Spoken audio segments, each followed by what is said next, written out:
Muy bien, seguimos ahora con este formato de nuevo para esta revisión de Samkhya. Titulado la presentación Revisión al esquema cosmológico. Entonces, para situarnos un poco por qué lo vamos a hacer, ¿no? ¿Qué sentido tiene esto? Am, Podríamos pensar que nuestro mundo actual tiene la física para hacer el trabajo que hacía entonces Samkhya. Es decir, nosotros a través de la ciencia, a través de la física, a través de la observación pues, de la energía, del electrón, del neutrón, protón, de cómo son los procesos de las diferentes estrellas, galaxias, a través de entender la materia, pues intenta entender por qué la materia se comporta como se comporta, ¿no? De esta manera, pues tenemos a través de los años ya esas observaciones hechas de pues, la velocidad de la luz es esta, la gravedad funciona de esta forma, el neutrón y el protón están juntos si quieres, ¿no? O uno al lado del otro debido a una fuerza nuclear débil y así un largo etc., ¿no? Que les sirve a la física para entonces plantear un poco qué es este lugar en el que estamos. Y la cosa siempre se pone un poco complicada en diferentes puntos, ¿no? Pero, y es importante comentar esto por lo que viene ahora, um, entiende la física moderna o la ciencia de hoy que todo más o menos estaba en un punto en el pasado, recogidito, un punto donde la energía era tal, o mejor dicho, las condiciones de temperatura y presión eran tal, y no sé si es correcto decir eso, pero las condiciones de condensación eran tal que no había energía, no había materia, y eso en un momento dado, pues debido a una cosa que tampoco se sabe, empieza a evolucionar y entonces en esa evolución la materia se da, la luz se da, el tiempo se da, etc. ¿Qué es lo que había antes? No se sabe y hay teorías, ¿no? De que, bueno, esto quizás viene de un proceso de expansión y de recogerse, ¿no? Una y otra vez de forma infinita o se expande de forma infinita o hay algún tipo de proceso a través de los cuales pues, los agujeros negros están ahí colocados que hacen que la materia de alguna forma vaya de un lado para otro, creando universos, multiuniversos, etc., ¿no? Eh, Esto se puede encontrar mucho mejor en libros de física divulgativos actuales, se puede leer, pero la realidad es que no se sabe muy bien qué es lo que uh, había antes de eso, si es que la pregunta tiene sentido, ¿no? Que también esta es otra. Zamke nos sirve, pues, porque nosotros estamos haciendo un ejercicio que es intentar encontrar al ser, lo expreso así, ¿no? Sabemos que no se encuentra, sabemos que siempre está, es un cambio de perspectiva que se nos propone hacer a través de la práctica y el Zamke nos propone un poco como el esquema para que podamos hacer el cambio de perspectiva, ¿sí? Todo este rollo sobre la física es para que entendamos que, si bien consideramos que la física es importante, deberíamos de considerar, si somos practicantes de yoga, que Samkhya es importante. De la misma forma que tú pretendes hacer en física una observación sobre la realidad, necesitas una serie de valores, parámetros, fondo teórico, ¿no? Que se corresponde a la realidad. Samkhya es el equivalente para el practicante de yoga, o sea, no es cualquier cosa. Si avanzamos un poco, veíamos que era Samkhya. Samkhya estaba ubicada dentro de esas seis doctrinas, de esas seis escuelas del hinduismo. Esto está aquí copiado tal cual de Wikipedia, ¿no? Lo que veis aquí escrito, y lo puse justo por la primera frase en realidad, ¿no? Samkhya era una tradición filosófica dualista basada en el Samkhya-Karika. El Samkhya-Karika es el libro que nos deja Kapila, escrito en sutra también, ¿no? Donde expone de forma quizás precisa sutra lo que vamos a explicar ahora de forma breve en esta presentación. Y me quedo simplemente con eso de filosofía dualista. Veremos que quizás esta es una de las batallas constantes, sobre todo practicante espiritual, si es dualista o no es dualista, o si es personal o no es personal, es decir, si hay dos cosas en este universo o es solo una cosa, es decir, es Dios y luego todo lo demás, está el alma que es como Dios y luego todo lo demás. Ese Dios y esa alma son cosas físicas o ese alma y ese Dios son cosas energéticas. Pues es una pelea, una conversación que parece que siempre se da. creo que es bastante innecesaria tenerla con otros. Es interesante tenerla con uno mismo y interesante tener los mecanismos para tener poco a poco la voluntad de contestarse a eso, ¿no? Sin más. Entonces este Samkhya sirve un tanto para eso. Luego volveremos a lo de si es dualista o no dualista. Quería poner otra vez el esquema para que ubicáramos bien Samkhya.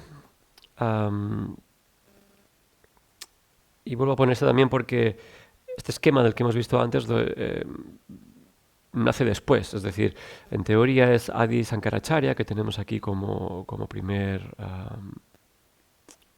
exponente del Vedanta, de la Advaita Vedanta, quien organiza el conocimiento hinduista y lo pone de la forma en la que lo vemos aquí.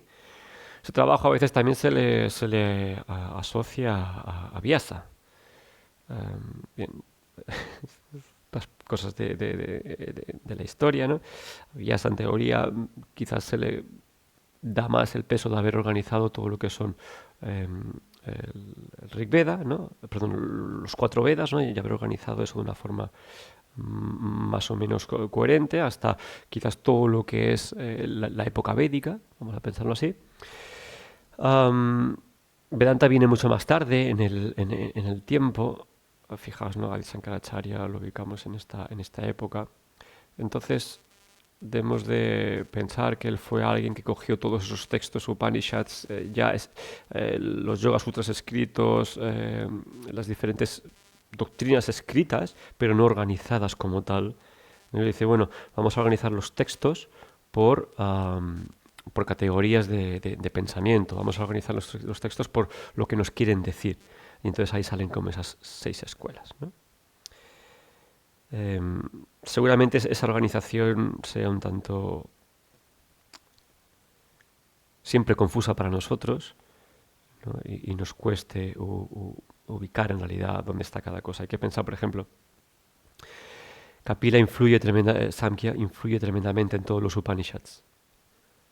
Pero claro, en teoría viene después, fíjate, ¿no? Samkhya, una tradición filosófica basada en el Samkhya Karika que data del 300 al 500 después de Cristo. Y dices, hostia, ¿cómo puede ser esa fecha si en teoría el texto, primero Kapilas de las Samkhyas de las primeras doctrinas, eso por un lado, y luego Samkhya influye profundamente en todo lo que es la cosmología, o quizás más bien al revés. Hay una cosmología védica, entonces Kapila la expone. Entonces, ¿qué quiero decir con todo esto? Filosofía dualista, eso no entra en realidad muy bien con lo que nos quiere expresar el yoga, y las fechas tampoco son muy coherentes con esta explicación en que el Samkhya influye sobre los Upanishads y bebe de todo lo que es la cultura védica, es decir, de los Vedas, para expresarse. No entraremos mucho más en esto, si bien ya entra quizá suficiente, pero exponer un poco el fondo histórico siempre es complicado y merece la pena nombrar sobre todo quizás las cosas que no se saben, las cosas que están en duda, porque a veces decimos, sí, esto es aquí, y lo defendemos con mucha fuerza y no hace falta hacerlo. Cosas prácticas. ¿A dónde vamos con todo esto? Es así de sencillo. Este es el esquema cosmológico, está sacado de swamiji.com, de la página ya sabéis, ¿no? Swami Rama tiene varios discípulos, Swami Veda Bharata, y luego también Swami Janasvara Bharata. Es el Janasvara que crea toda esta página web donde hay un montón él y un grupo de personas, ¿no? Donde hay todo este material al que una y otra vez hago referencia, y que está en el mismo linaje que pertenece Bimal, a la persona, al maestro que me explica a mí todo esto. De ahí saco esta información. Veis aquí dos enlaces, ¿no? El swamiji.com y luego Samkhya Karika en castellano, que tenemos por editorial Kairos, bastante reciente este libro, que nos permite acercarnos al texto, ¿no? De una forma sutra a sutra. Entonces, ahí está el link para que podáis comprarlo y leerlo. Y vamos a ver lo que nos dice todo esto. Nos dice que, y lo vamos a ir repitiendo durante los Yoga Sutras, ¿no? Nos dice que tenemos ese elemento que es Purusha, que se puede traducir como conciencia, y que esta evoluciona, cuidado con la palabra, ¿no? Pero la intentamos usar, evoluciona a través de Prakriti. ¿Qué es Prakriti? Prakriti es entonces todo lo que podamos llegar a sentir, todo lo que podamos llegar a experimentar en términos mentales, ¿sí? En términos mentales, en términos materiales. Ahí tendríamos a Prakriti. Voy a hacer un repaso sobre todo y luego nos paramos poco a poco. De Prakriti esto evoluciona en un concepto que llamamos Mahat o Buddhi, que también aquí en swamiji.com están juntos. En otras descripciones eso no se junta, pues Mahat normalmente hace referencia a la inteligencia universal y Buddhi hace referencia al aspecto del intelecto de lo que viene siendo tú o yo, ¿no? Es decir, un tanto algo más personal. Luego afinamos.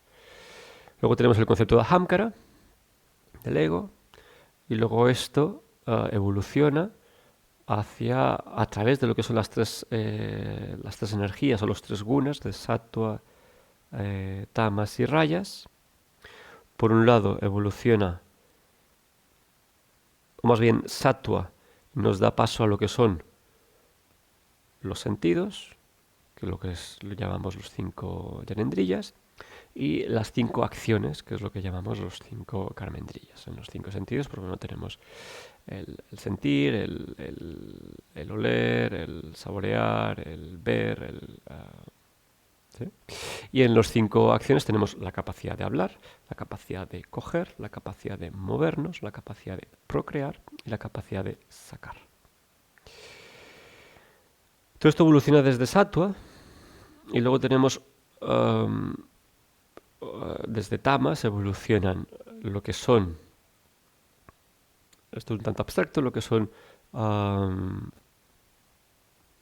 la sustancia de percepción, es decir, el sonido como tal, el, el- el tacto, el objeto el cual tú ves, ¿no? El sabor de aquello, el olor. Es decir, no es tanto el sentido que tú usas, sino y tampoco la acción de ver, sino aquello fino y sutil que permite la acción de eso, ¿no? La acción de escuchar. ¿No? Tú escuchas con el oído, estamos de acuerdo, ¿vale? Pero ahí hay... eso pasa porque el mundo material lo permite. ¿Qué es eso que permite? Los 5 tanmantras. Explico brevemente todo y lo situamos un poco y luego vamos a ir a los detalles para ubicarlo. Y estos 5 tanmantras tienen, o se corresponden a 5 elementos, ¿sí? Que son la tierra, agua, fuego, aire y éter o espacio. Bien, vamos a ver cómo se entiende todo esto. Y antes de eso, perdón que me dejo rayas. Rayas es ese tercer guna que tiene que ver con la acción, con el cambio. Y lo que hace es, fijémonos, aquí está situado como que desde algo sádvico nos podemos mover hacia algo tamásico, ¿no? Parecería que está así como expreso, ¿no? Dos líneas que unen lo sádvico y lo tamásico. Bien, tú que estás aquí, para llegar a aquello que está allá, sí o sí ha de haber algún tipo de energía, ha de haber algún tipo de acción, ha de haber algún tipo de voluntad, ha de haber algún tipo de deseo, ha de haber algún tipo de... ¿no? Eso es lo que sería rayas. Lo que une ese sentido y esa voluntad de acción con eso que está fuera. Entonces, a la banda izquierda, lo que es mente, ¿no? Es todo lo que es aquí dentro. A la banda de tamas es todo lo que está fuera. Y eso se une a través de rayas. Bien, y antes de avanzar los detalles, vamos otra vez al principio. Entonces tenemos el Purusha. ¿Es Purusha el alma? Depende del texto sí, depende del texto no. Entonces, ¿Cómo podemos relacionar nosotros, de qué forma podemos relacionar nosotros con este Purusha para que no entremos en conflicto nunca con ningún texto y sin embargo nos sirva para nuestra práctica? Purusha es eso inmaterial que buscamos. Vamos a ponerlo así de forma general. Llámalo Dios, llámalo alma, llámalo vida, llámalo la esencia, llámalo conciencia. Es eso que está ahí y que a través de Yoga Chitta Vritti Nirodha yo descubro. Vale. ¿Qué es Prakriti? Prakriti es todavía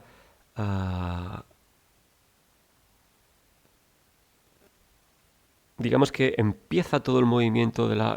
Es difícil de explicar esto, pero digamos que empieza todo el movimiento una vez la conciencia tiene, si queremos, el deseo de existir, que no es que lo tenga, pero... y ahí se coge a algo para empezar a ser, ¿no? Igual que antes decíamos, bueno, la física dice que toda esa materia estaba en un momento determinado concentrado, condensada, y hay algo que lo mueve y se empieza a generar materia, tampoco lo conoce la física. Bueno, hay una voluntad, ¿no? Hay un algo, si queremos, que hace que de repente eso empiece a manifestarse. Pues el primer instante, incluso antes de que eso sea manifestación, pero ya hay una voluntad, ¿no? En teosofía se expresa mucho ese concepto y me parece quizás lo más acertado. Hay como un ímpetu, hay como una... No es deseo, es voluntad de... Vale, pues ahí está. Y esta voluntad lo que hace es expresarse a través de una inteligencia universal, Mahat. Y Mahat... ¿a qué se nos dice muchas veces que el universo es mental? ¿No? Se nos dice muchas veces, si tú no pensaras sobre el universo no existiría. ¿Qué significa eso? Bueno, que si tú no estás aquí, tú, Cristian, o tú, persona que oyes, tú no estás aquí, esto no existe. Si tú no estás aquí, tú no estás para preguntarte esto. Esto tiene unas implicaciones muy grandes, no solo filosofía, tiene implicaciones bestias en lo que es esta vida. Que recordar en los Yoga Sutras, cuando avanzamos, dicen los gunas solo existen para que, o el mundo material solo existe para que la persona sea consciente de todo lo que no es, para que se dé cuenta de lo que es, ¿no? Y yo, como me hago una pregunta, entonces la quiero responder. Yo, sattva, estoy aquí con mis sentidos y con mi capacidad de acción. Me hago una pregunta, rayas, y me la respondo a través de tamas. Es decir, a través de la experiencia material. ¿Y qué es lo que formula esa pregunta? Ahamkara tiene deseos. Quizás la pregunta existencial viene mucho más tarde. Normalmente Ahamkara lo que quiere es cosas. Quiere satisfacer sus diferentes deseos o quiere que todo aquello que no le gusta pare, ¿no? Rayas y Dvesha. Esto lo vemos en el segundo capítulo de los Yoga Sutras. El proceso de los kleshas es lo que genera karma y es lo que genera al final que vayamos viviendo. ¿Sí? Bien. Entonces, Prakriti, vamos a decir que es esa voluntad todavía sin forma material. Eso se materializa un poquito más en forma de idea, en forma de mente. Y esta mente se ve aún más empujada a algo más denso a través del ego, que es quien quiere cosas. Y ese que quiere cosas, entonces dice, vale, tengo estas tres canalizaciones, estas tres posibilidades, estas tres energías que son sattva, rayas y tamas que configuran este mundo. Los sentidos, por un lado, y mi capacidad de acción. La interconexión entre aquello que yo soy y lo exterior a través de rayas y lo tamásico, que se expresa como aquello más denso todavía, que son, más que más denso, más estable, ¿no? Que son las cosas. Entonces, creo que los 5 sentidos y los 5 instrumentos de acción no hace falta mucho explicarlos, ¿no? Eso es un aspecto mental y creo que es bastante claro ya de por sí, ¿no? Tenemos esas 5 acciones posibles y tenemos esos 5 sentidos, ¿no? Y esto forma parte de la mente, de lo que en yoga llamamos manas. ¿Sí? En, en un texto que también tocaremos, vemos que todo lo que es nuestra configuración mental, que aquí vemos configurada como buddhi, ahamkara y manas, ¿sí? Buddhi es, por un lado, puede ser eso que es la inteligencia universal o lo que es tu intelecto, es decir, aquello que debemos de cosechar, cultivar, porque es lo que nos va a permitir discriminar. Fijémonos que está por encima del ego, ¿no? Luego está el ego, que es quien quiere cosas y las quiere y usa a la mente que percibe y que acciona para poderlas vivir. Y aquí únicamente falta un componente, que es el componente memoria, que es chitta. Chitta a veces, lamentablemente, se le tiene que ver también con chitta, con conciencia, ¿no? Yoga chitta, vritti nirodha. Y también se le traduce como memoria. En este sentido lo traducimos como memoria y entonces decimos que los 4 componentes mentales que tenemos es buddhi, ahamkara, manas, que es mente, y chitta. ¿Por qué digo esto aquí? Creo que sirve para que entendamos que todo este lado izquierdo del esquema es la realidad mental en la que nosotros vivimos. ¿Sí?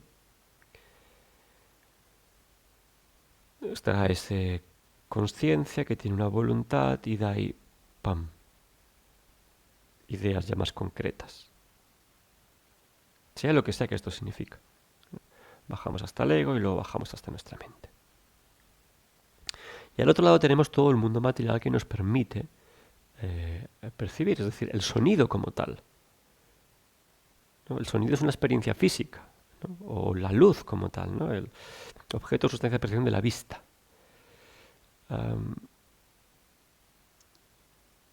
El sabor, el olor, el tacto. Todo ello, desde este esquema, no son cosas nuestras, sino son cosas que pertenecen al mundo material, ¿no? Yo estoy viendo eso de fuera, porque eso está afuera, y hay una no una experiencia, sino una capacidad de ver aquello. Cuando digo capacidad no me estoy refiriendo a los sentidos, sino me refiero a que vamos a acercarnos un poco a la física de hoy para poderlo ver, debido a que tenemos fotones, ¿no? Debido a que hay luz, y esa luz interacciona con el objeto, yo puedo ver el objeto. Bien. Debido a que hay aire, y como hay aire, el sonido puede propagarse, yo lo oigo. A esto está haciendo referencia. ¿Sí? Si vamos al sabor, pues bueno, sabemos que en el sabor tenemos unas papilas, nosotros tenemos ese órgano, ¿no? Que es la lengua, y son las papilas gustativas, que son unas células que nos permiten saborear eso, pero porque hay algo que saborear, ¿no? Y es bueno esa comida, ¿no? Que tiene también no células, pero sí quizás moléculas, ¿no? Que son aromáticas, que permite que mi lengua lo perciba como tal. Bien. Entonces, creo que viene muy bien simplificar y es entender que todo lo exterior, ¿no? Todo lo más inerte, con inercia, con estabilidad, es la otra parte del esquema de Prakriti, y a eso jugamos a través de lo que yo veo en el exterior, a través de lo que yo percibo del exterior, hacer un trabajo de qué es esto que vivo, es decir, qué es lo que mi ego me está diciendo que es esto, escalarlo un poco más arriba y decir qué es lo que en realidad yo estoy percibiendo de todo esto, y no percibir en el sentido de los sentidos, sino percibir en el sentido de Buddhi, discriminar qué es esto que estoy viviendo, y de darte cuenta aún un paso más atrás de que lo que estamos haciendo es viviendo una experiencia y que nosotros no somos esa experiencia, sino lo que somos es ese Purusha que está sentado ahí detrás y que es lo que ha permitido toda esta vida. Sí, este último resumen, en realidad esta última frase es en realidad lo único que queremos expresar con todo esto.